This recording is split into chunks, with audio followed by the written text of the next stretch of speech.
Hello guys, ಇವತ್ತು ನಮ್ಮ mummy ಹತ್ರ ಎಗ್ ಪೆಪ್ಪರ್ ಡ್ರೈ ರೋಸ್ಟ್ ಹೇಗೆ ಮಾಡೋದು ಅಂತ ತಿಳ್ಕೊಳ್ಳೋಣ. ಬನ್ನಿ ನೋಡೋಣ. ಈಗ ನಾನು ಮಿಕ್ಸಿ ಜಾರಿಗೆ ಕಾಳುಮೆಣಸು, ಜೀರಿಗೆ, ಅಚ್ಕಾರದ ಪುಡಿ, ಸ್ವಲ್ಪ ಅರಿಶಿನ, ಉಪ್ಪು ಇವು ಐದನ್ನೂ ಮಿಕ್ಸಿ ಜಾರ್ಗೆ ಹಾಕ್ಕೊಂಬಿಟ್ಟು ನಾನು ಅದನ್ನು ಪೌಡರ್ ಮಾಡಿ ಇಟ್ಕೋತೀನಿ.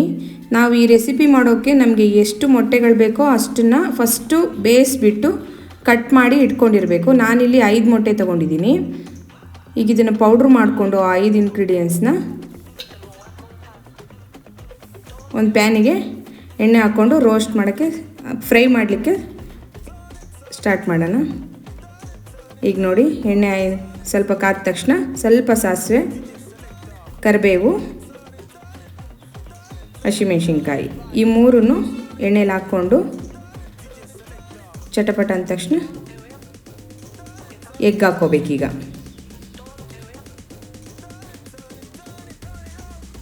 ಈ ರೀತಿ ಎಗ್ ಹಾಕ್ಕೊಂಡು ಕಟ್ ಮಾಡಿರೋ ಎಗ್ನ ಹಾಕ್ಕೊಂಡು ಫ್ರೈ ಮಾಡಬೇಕು.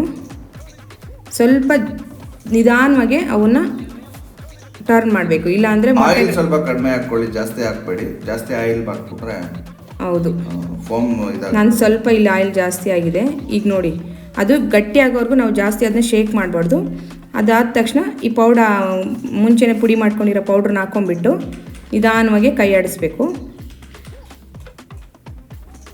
ಈ ರೀತಿ ಮಾಡ್ಕೊಂಡಾದ್ಮೇಲೆ ಆ ಎಣ್ಣೆ ಇಲ್ಲಿ ಜಾಸ್ತಿ ಆಗಿದೆ, ಇನ್ನೊಂದು ಸ್ವಲ್ಪ ಕಡಿಮೆ ಹಾಕೊಂಡ್ರೆ ನೋಡಿ ಈ ಥರ ರೋಸ್ಟ್. ಈಗ ನೋಡಿ ಈ ಥರ ಬಂದಿದೆ. ನೀವು ಟ್ರೈ ಮಾಡಿ, ತುಂಬ ಚೆನ್ನಾಗಿತ್ತು. Thank you for watching. ತುಂಬ ಚೆನ್ನಾಗಿದೆ, ಮಾಡಿ ನೋಡಿ.